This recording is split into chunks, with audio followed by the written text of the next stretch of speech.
Hola chicos, en el vídeo de hoy vamos a entender el proceso mediante el cual tu cuerpo puede eliminar la grasa. La grasa no puede desaparecer así sin más. La grasa básicamente tiene dos caminos. Uno, se puede guardar en los michelines con el fin de almacenar energía. O dos, se puede usar como combustible con otro fin, el de obtener energía, en forma de ATP. Bueno, realmente se oxida. Si estás viendo este vídeo seguramente te interesa entender el segundo proceso, el destinado a entender cómo se oxida esa grasa, ¿verdad? Vamos a ello. El proceso se compone de tres pasos. 1. Despegar la grasa del lugar donde se encuentre. 2. Transportar la grasa y llevarla al lugar donde se pueda quemar u oxidar. Y 3. Culminar el proceso oxidando la grasa en la mitocondria para obtener ATP, es decir, energía. Primer paso. Movilizar, arrancar o despegar la grasa del sitio donde se encuentra anclada. Lo primero es despegar la grasa que tenemos en el michelin o en la cartuchera. Si no podemos arrancar esa grasa de ahí, no podemos llevarla a las mitocondrias. Ok, ¿y se arranca con facilidad? Pues depende. Resulta que la grasa no se almacena en forma de grasa como tal, sino que se unen tres ácidos grasos con una molécula de glicerol. Como son tres ácidos grasos, tri. Como es con glicerol, glicéridos. De ahí viene que la grasa se acumula en triglicéridos. Vale, Claudio, muy bonito. ¿Y a mí qué más me da? Yo quiero perder grasa. Espera, necesitas entenderlo. Los triglicéridos no los puedes quemar tan fácilmente, porque es muy difícil que se oxiden y tu cuerpo, que es bastante más listo que tú y que yo, no quiere usar todo el triglicérido, sino los tres ácidos grasos que tiene. El glicerol de momento lo dejamos en segundo plano. Entenderás, por tanto, que es necesario romper esta formación para obtener los ácidos grasos libres y pasen así a la sangre, camino a las mitocondrias, para poder oxidarse. Esta rotura la realiza una enzima llamada HSL, lipasa sensible a hormonas. Y se llama sensible no porque llore mucho, sino porque varía con la presencia de hormonas, entre ellas la insulina, la adrenalina y la noradrenalina. Hay hormonas que hacen que la HSL trabaje más y mejor, y otras que hacen que trabaje menos y peor. Muy bonito, Claudio. Yo no quiero aprender fisiología ni bioquímica. Yo quiero perder grasa, bonico. Espera ansias. Te estoy intentando explicar que si tengo en mi organismo una subida de insulina al ingerir hidratos de carbono o aminoácido leucina, pues se inhibe esta HSL. Incluso hay gente que esto le sucede con niveles muy bajos de estos nutrientes. Y tienes que saber que ante niveles elevados de insulina no vas a movilizar la grasa. O por lo menos te va a ser mucho más difícil. Incluso se puede generar la enzima opuesta, la LPL, lipoproteína lipasa, que lo que hace es precisamente lo contrario, acumula grasa. Ahora entiendes que si como cada 3 horas un snack, como nos manda la industria de la alimentación, y elevo cada 3 horas la lipoproteína lipasa, estoy perjudicando el proceso de quemar la grasa. Ahora entiendes que tomarte un vaso de leche con cacao azucarado y galletas o tostadas antes de ir a tu oficina o a clase no es muy lógico. Ahora entiendes que tomarte un plátano y un Aquarius antes de tu sesión de spinning no es lo más acertado. Ahora entiendes, vale, ya paro. Entonces lo tengo claro. Los hidratos de carbono me hacen más gordo siempre. Me hincho a bacon, chorizo, mantequilla y así bajo grasa sí o sí. Pues tampoco es así, lo siento. Influyen muchas cosas. No solo los hidratos son los malos, hay varios malos. De hecho, tener mucha grasa también inhibe esta HSL. Y además puede crear una hormona llamada ASP, proteína estimulante de acilación, que bloquea la pérdida de grasa. Como ves, en la fisiología nada es sencillo. Pero bueno, sigamos con lo básico del vídeo de hoy, que si no me liáis. Igual que te acabo de decir que la insulina inhibe la HSL, la adrenalina y noradrenalina, es decir, las catecolaminas, por el contrario activan la HSL y por tanto quieren movilizar la grasa. Perfecto, Claudio. Entonces, bajo la insulina porque no como hidratos antes de entrenar y subo adrenalina y noradrenalina porque hago actividad física y así ya pierdo grasa. Pues mira, a gran escala, sí, eso funciona al principio. A la gente que le sobra mucha grasa, baja las calorías, baja los picos de insulina en la dieta y empieza a entrenar y mejora. Pero de repente, ¿qué sucede? Se estancan.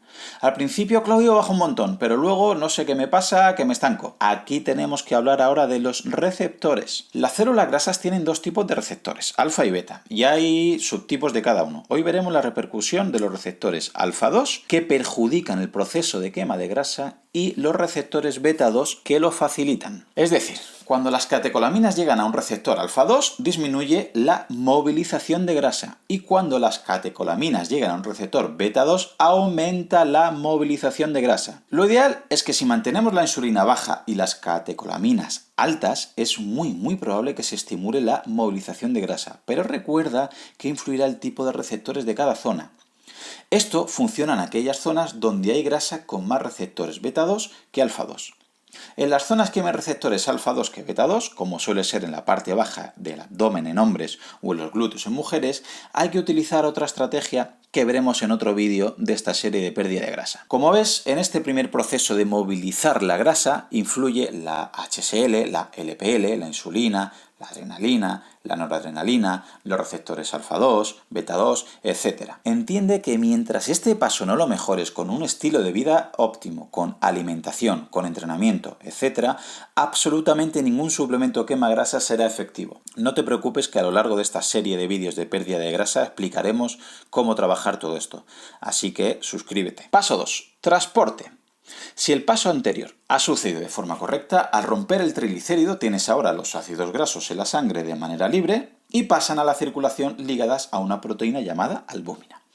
Entenderás que de momento no se ha quemado ni oxidado la grasa. A eso vamos ahora. Y debemos transportarla a esas famosas e importantes mitocondrias para que puedan quemarla o oxidarla. Además, si hay mayor riego sanguíneo, habrá mayor afluencia de adrenalina y noradrenalina en el ejercicio, favoreciendo así esa quema de grasa. El tipo de dieta, con algún componente obviamente hipocalórico o bajos en hidratos de carbono puntualmente, el tipo de entrenamiento que debería ser de alta intensidad de vez en cuando, condiciones concretas como algún ayuno intermitente.